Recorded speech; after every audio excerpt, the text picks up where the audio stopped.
This is new tonight. A Portland state study pushing back on a long-running narrative about Oregon's first-in-the-nation drug decriminalization effort. Lawmakers essentially overturned Measure 110 in 2024 under pressure to address open-air drug use, overdoses, and crime in Portland. However, Portland state researchers say the drug law had little effect on the rapid uptick in overdoses. Katu's Tanvi Verma joins us now from Southeast Portland. Tanvi, tell us about what this study considered.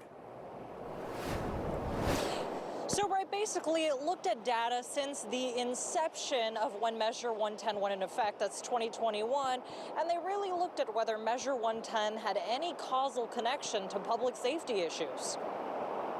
Contrary to what some may think, a Portland State University study finds that the observed relationship between Measure 110 and increases in overdose deaths was largely driven by the rise in fentanyl and impacts of COVID-19. So not the measure itself. It may not have actually increased the number of pills taken or pipes smoked, but I can tell you this, it increased the number of people using it on the street, falling down on their faces in the street. Lisa Schroeder owns Mother's Bistro in downtown Portland. She knows firsthand that open-air drug use is not good for business. Seeing people bent over, half-clothed, half naked, suffering, affects people. It keeps them from coming to our city. While the study can't say for sure whether open-air drug use increased or decreased, it found no real evidence that Measure 110 increased crime. We found limited support for the claim that Measure 110 was responsible for rising crime.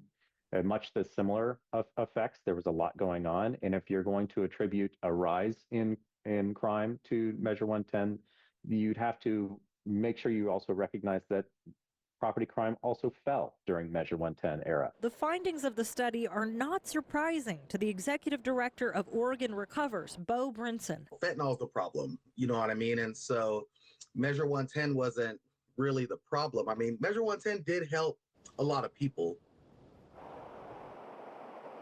And if you want to look at the full study, you can go to our website at katu.com. Reporting live in Southeast Portland, Tanvi Verma, K2 News. Tanvi, thank you for that. Lawmakers faced immense pressure to roll back Measure 110. They eventually did so in 2024. They recriminalized drug use and set up programs for people to get drug treatment and avoid criminal punishments.